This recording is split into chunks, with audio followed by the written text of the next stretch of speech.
Alagang Amoso. Associated Marine Officers and Seamen's Union of the Philippines. Ang programang para sa mga Filipino seafarers at kanilang pamilya. Maghahatid ng impormasyon, magbibigay ng inspirasyon, at tatalakay sa kanilang mga sitwasyon, kalagayan at iba pang mga pangangailangan. Alagang Amoso. Kasama si Camille Simbulan dito sa Radyo Pilipinas World Service. Ayan, magandang araw po sa ating mga tagapakinig at welcome po sa pilot episode ng Alagang Amosup, ang serbisyo publiko sa radyong hatid ng Associated Marine Officers and Seamen's Union of the Philippines o Amosup at ng Radyo Pilipinas World Service. Dito natin pag-uusapan ang iba't ibang programa at serbisyo ng Amosup para sa mga miyembro at dependents ng ating union. At tatalakayin din natin ang mga napapanahong issue tungkol sa mga karapatan at kapakanan ng mga magigiting nating Filipino seafarers. Pero bago tayo magsimula, ay meron akong gustong i-share na fun fact. Alam nyo ba na sa 1.89 million na seafarers sa buong mundo ay nasa 1/3 ang mga Pilipino? That's right, tayo po ang number 1 o top labor providing country sa buong mundo. Noong 2023, last year, nag-deploy po ang Pilipinas ng mahigit 578,000 seafarers. Base po yan sa datos ng Department of Migrant Workers o DMW. Kaya talaga namang saludo po tayo sa mga kababayan nating itinataas ang bandilang Pilipinas sa pagbabarko. Special shoutout po sa mga miyembro ng Amosup at sa lahat ng Pilipinong mandaragat sa iba't ibang panig ng mundo na nakikinig sa atin. Alagang Amoso. Dito sa Radyo Pilipinas World Service. Okay, ngayong araw ay pagtutuunan po muna natin ng pansin ang Amosup bilang isang organisasyon. Ano nga ba ang Amosup? Para sa diskusyon natin, mapalad tayong makasama sa programa ang isa sa mga legal counsels ng Amosup na si Attorney Luis Micaela Escarilla. Magandang araw po, Attorney Mickey. Hi, good morning po, Miss Cam. Welcome to Alagang Amosup. Thank you for inviting me po. Okay, si Attorney Mickey po ay ang kauna-unahan sa kasaysayan ng Amosup na babaeng lawyer. Kaya bilang alam din po natin na meron din tayong mga babaeng seafarers, siya po yung takbuhan ng mga female members natin na may mga gustong idulog sa Legal Affairs Office ng Amosup. Okay, Attorney Mickey, marami pa rin kasing nagtatanong, ano nga ba ang Amosup? May iba nagsasabi kasi, government agency ba ang Amosup? May iba naman nagtatanong na, ang Amosup ba ospital or clinic? Yan. So, ano nga po ba ang Amosup, Attorney Mickey? Yes, ang Amosup po it is a non-profit labor organization na nagre-representa po sa mga seafarers na Pilipino. Hindi tayo ospital lang, but we have facilities like Amosup Hospital. So, yun po, we are a labor organization representing seafarers na tumutulong na maitaas yung mga pangangailangan, mga rights ng seafarers, hindi lang dito sa Philippines, kundi lalo na yung mga international going seafarers natin. Okay. Thank you, Attorney Mickey. So, of course, sa atin, ng mga familiar sa organization, hindi lingid sa kaalaman natin na ang Amosup, itinatag siya ni Captain Gregorio S. Oca, isang master mariner, so seafarer din siya. So, alam niya yung mga challenges on board, kaya itinatag niya yung Amosup noong 1960. And ngayon, ang presidente naman natin, si Dr. Conrado F. Oca, isang doktor, so talagang pinalawig niya, in-extend niya sa iba't ibang provinces yung service units ng Amosup, specifically the Family Medical and Dental Plan. So, aside from that, Attorney Mickey, marami pang mga service units ng Amosup. So, pwede bang bigyan mo kami ng overview? Ano ba yung mga serbisyo, welfare services ng Amosup para sa mga miyembro? Regarding po sa welfare benefits natin sa Amosup, no, tatlo po yung pinakamahalagang tutuunan natin ng pansin sa Amosup. Unang-una, syempre, family shelter. Shelter. And then, of course, ang pinaka-importante ngayon, ang health and medical needs ng family, and most especially then, yung education. With regards sa family medical and dental plan natin, we have different hospitals all over the Philippines. And just recently, nagkaroon tayo ng groundbreaking. Nitong May lang, 'di ba? Nung sa Cagayan De Oro Complex, which hopefully will be finished within 2 years. Yung target natin kasi with the Family Medical Dental Plan is to help not only the seafarers but their dependents as well. And then, ang importante doon is that habang yung seafarer nakasakay hanggang 6 na buwan pagbaba niya, maaaring gamitin ng pamilya niya ang hospital facilities natin. Next is yung shelter na tinatawag natin. We have the sailor's home. Doon tayo nakikater ng mga seafarers na galing sa probinsya, tapos magpa-process ng papers within NCR or even sa Region 6 meron na din tayo. Yung iba naman with regards sa education, we have MAAP na tumutulong din magbigay ng masters not only doon sa mga seafarers na, most especially doon sa mga aspiring seafarers. So far, yun yung pinaka-focus natin for them. And meron din tayo iba pang service units like the slop chest. Yes, yeah. Yung slop chest, it's actually it's a grocery store which yung mga seafarers natin, pwede silang bumili or yung dependents sila, pwedeng bumili ng mga grocery supplies nila ng mas mura kesa doon sa retail price na binibigay. Meron ding scheme or plan doon na ang seafarers pwedeng kumuha ngayon ng mga groceries ng kailangan nila bago sila umalis, and then salary deduction. Depending yan sa manning agency nila. Syempre. And meron din tayong Provident Fund. Yes, yung Provident Fund, yun yung tinatawag nating quote-unquote retirement plan. Usually doon nagkakaroon ng problema. Hindi lang problema, confusion sa seafarers. Akala kasi nila Provident Fund is different from their retirement plan. Pero iisa lang po yun. Yung Provident Fund, yun na po yung retirement plan, which in yung mga seafarers, habang nakasakay sila sa mga vessels na enrolled sa AMOSUP or with CBA sa AMOSUP, yung employer nila naguhulog on their behalf sa isang plan para sa kanila, which in return, makukuha nila upon their retirement. Meron tayong criteria doon sa kung kailan or kung magkano ang pwede na lang kunin. Pero gusto nilang malaman po, maaari naman nila tayong kontakin para sa much better na pagpapaliwanag sa kanila kung paano talaga yun.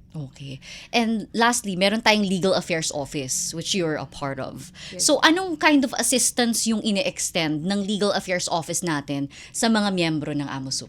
Yes. With regards po sa legal affairs natin, tayo sa legal affairs, tumatanggap ng kahit na anong tanong naman actually ng seafarers. They can contact us, especially doon sa mga problema or may important matters sila with regards to their CBA or collective bargaining agreement.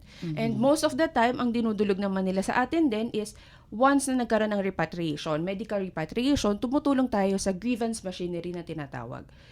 Doon yung kung saan yung seafarer, meron silang disability claim against their employer. Doon matutulungan natin sila kung paano may explainhan natin sila ng maigi kung magkano lang ba dapat ang kanilang makuha based on their CBA at kung paano yung tamang proseso nang walang minamadali. So isa pa sa mga interesting na ginagawa ng AMOSUP on behalf of the members ay yung pag-negotiate sa mga wage increase nila. So isa to sa, for me, mahalaga kasi yan yung talagang, di ba, wage, yung kita, yung sahod ng mga seafarers, mahalaga yan eh. And si AMOSUP, our union ensures na up to par sa global standards yung salary ng mga miyembro ng AMOSUP. So paano nangyayari po yung negosasyon kung paano i-increase yung mga salary ng seafarers? With regards naman sa negotiation sa salaries, meron tayong tinatawag na tripartite, which in kasama ang union, ang employer at ang ating government itself. Minsan nakakasama nating tanong ngayon kung paano yan. Ang main goal ng AMOSUP is to make sure, kagaya nga sabi mo, Ms. Camps, is to make sure that the salaries of our seafarers are at par with those international or other nationalities. And binimake sure din natin sa AMOSUP na yung pinaglalaban or nine-negotiate natin as a union is within the limits or within the MLC 2006 or the Maritime Labor Convention 2006 na minimake sure natin na lahat ng nasa CBA natin pasok doon. Minimake sure natin syempre na may laban yung seafarers, yung Filipino seafarers natin. Kahit na anong mangyari sa kanila on board. Yung regarding sa, okay, babalik ako, sorry. Medyo nag-segue ako. With regards sa wage scale, minimake sure natin na kahit pa paano mas mataas ng bahagya lang yung mga pinapasok nating wage scale ng mga AMOSUP enrolled vessels, kung saan sumasakay mga Filipinos, compared doon sa mga non-CBA na ano. So, talking about the membership, Attorney Mickey, of course, may mga seafarers nakakakita. Ang dami namang benefits ng AMOSUP members. May hospital silang sarili, meron silang mga facilities. Kasi meron din tayong mga sports facilities, meron tayong yung dorm, sailors' homes, and sa Intramuros pa lang, 3 na yung sailors' home doon. So, may mga nagtatanong, paano ba maging member ng AMOSUP? Pwede ba ako mag-apply bilang seafarer? So, how does it work? Can you walk us through how seafarers become members of AMOSUP? Okay. We always get that question actually. Ang palagi po naming sinasagot when it comes to this question is that once that a seafarer o simulan ang seafarer na Pilipino ay sumakay sa isang barko na enrolled sa AMOSUP, automatically po sila ay nagiging membro ng AMOSUP. So paano ba nasasabi na enrolled ang vessel sa AMOSUP? It would actually depend on the employer. Sila po mismo ang lalapit sa atin or tayo minsan lumalapit sa kanila to negotiate or to make sure na magkakaroon tayo ng CBA with them or minsan memorandum of agreement na i-enroll nila yung AMOSUP i-enroll nila yung vessels nila sa AMOSUP para yung mga Filipinos na Filipino crew na sumasakay doon ay maging miyembro ng AMOSUP. So again, it's automatic po. Basta ang Filipino crew sumakay sa AMOSUP enrolled vessel, automatic po member na sila ng AMOSUP. Paano nila malalaman kung ang sinasakyan nilang barko? Ito another tanong na naman to. Usually, paano nila malalaman na enrolled po sa AMOSUP yung vessel? Again, makikita po yan sa employment contract nila. At doon po sa barko mismo. Kung tinatamad po silang magbasa, they can always ask their agencies. Kung AMOSUP. Kung AMOSUP enrolled ba yung vessel na sasakyan nila or sinasakyan nila. Or covered ng AMOSUP CBA. Yes. Okay. So, talking about the rights of Filipino seafarers, because as a member of the legal part of the legal department, it's one of the things na priority niyo po talaga. So kanina po nabanggit niyo yung Maritime Labor Convention. So may mga iba kasi na hindi pa talagang nabasa from cover to cover yung Maritime Labor Convention. Pero in a nutshell, bakit sinasabi na ito yung Bill of Rights ng seafarer? Ano ba yung nakapaloob sa Maritime Labor Convention? Okay. Just an overview lang po with ng MLC. Nandoon po nakalagay kung ilang oras lang ba dapat nagtatrabaho ang seafarer.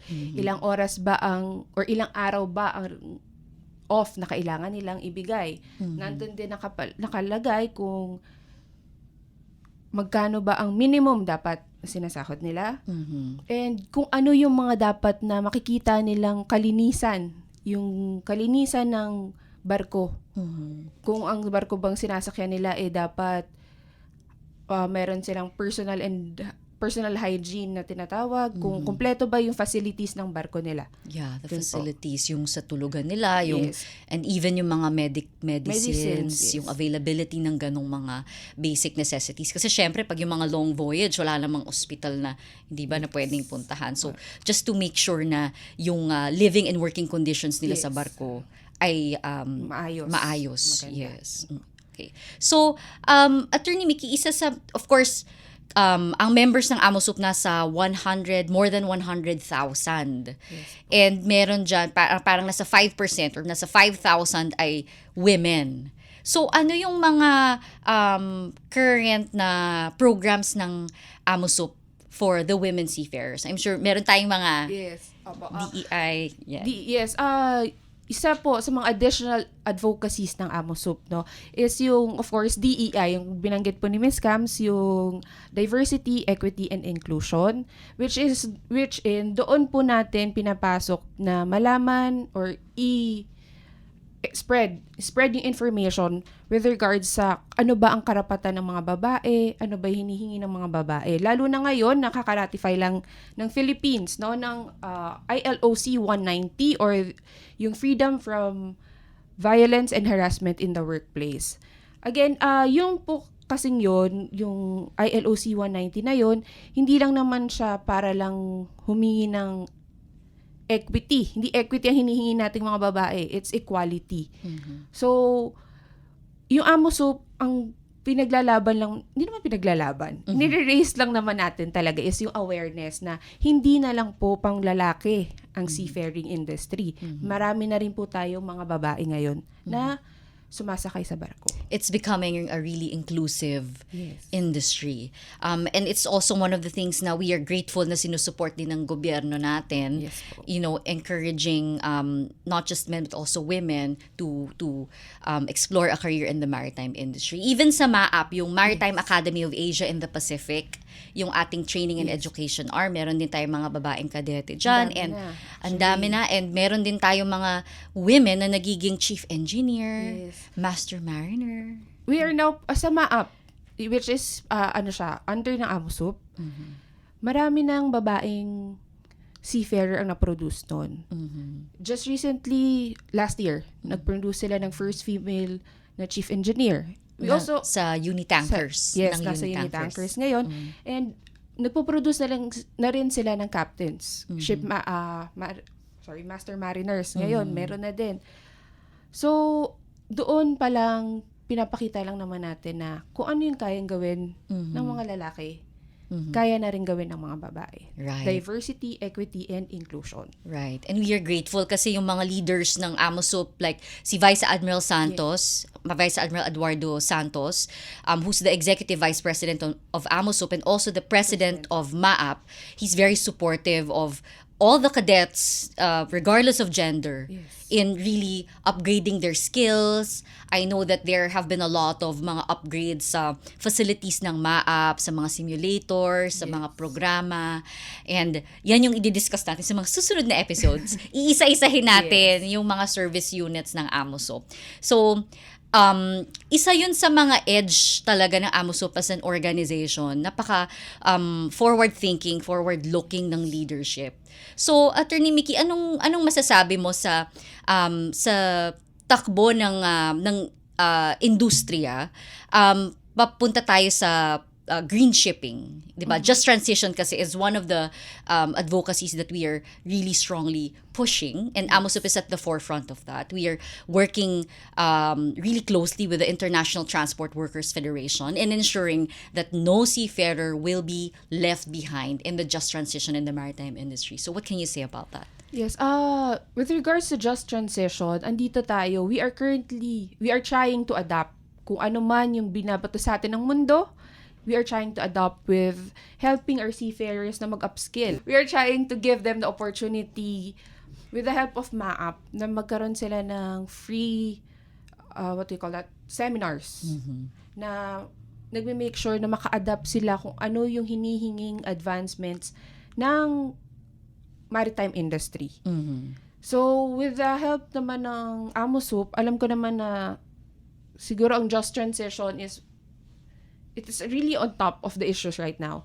We are trying to adapt to whatever is the maritime industry is throwing at us and making sure lang na all the seafarers are at par. Again, at par. Yun lang naman ang hinihingi natin always. We are of equal sa lahat ng nationality.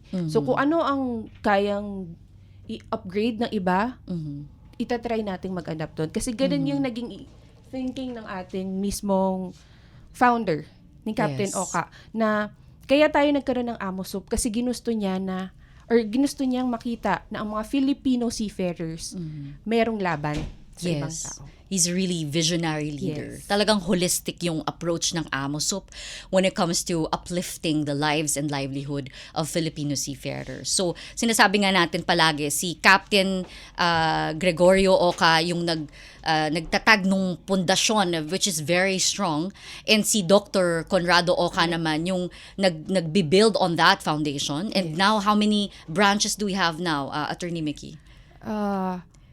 Medyo marami-rami na, wait lang. Sorry. It's Manila, Cebu, Davao, Iloilo, Bacolod. We also have a clinic sa Dagupan. And yung ginagawa natin ngayon, CDO. Cagayan de Oro. Cagayan de Oro. Yan. So talagang nilalapit ng 7. AMOSUP. Sorry. 7 branches Yes. across the country. So talagang si AMOSUP nilalapit niya sa mga miyembro, sa mga Yes. pamilya ng mga Ng mga miyembro, seafarers. yung serbisyo ng Union. Yes. So, sa mga susunod na episodes natin, ay tatalakayin natin naman yung yung mga iba't ibang service units, and of course you will also explain to them yung eligibility. Sino ba yung dependents ng seafarers? Maraming, yan. Yan. Na tanong, ganun. Sino po ba ang kailangang dependents ko? Yes, yan. So sa mga susunod na episodes, sana samahan niyo po uli kami at ito yung mga tatalakayin natin, and we will also open an email address where you can send in your questions and sisikapin po namin sagutin yung mga katanungan ninyo. Attorney Mickey, time flies. We're only a few minutes away from the end of our first pilot episode. So siguro ang mensahe mo na lang, Attorney Mickey, sa mga members and all of the Filipino seafarers on board the world's fleets. Yes. Sa ating mga mandaragat po, ang madalas po naming sinasabi sa Union is, know your rights. Be informed. Kayo po sa sarili nyo, sana alamin nyo kung ano yung para sa inyo, ano yung rights ninyo. So, para po sa mapadali yung ganung buhay, magbasa po tayo. Hindi, kasi marami po talaga seafarers. Ang tanong is, paano ba ganito, paano ba ganyan? Madali lang, or ano ba yung ganito, ano ba yung ganyan? Malalaman nyo po agad yan. Pag umpisa pa lang, tinatry nyo na pong basahin kung ano yung employment contracts nyo, ano yung nasa CBA ninyo. And then, nandito lang naman po kami. Kung kayo'y naguguluhan, kung may tanong po kayo, nandito kami, Union, nandito po ang AMOSUP, para po i-explain sa inyo kung ano yung mga hindi po ninyo naiintindihan. And always, of course, mag-iingat po kayo. Hindi lang kayo, mag-ingat kayo para sa pamilya po ninyo.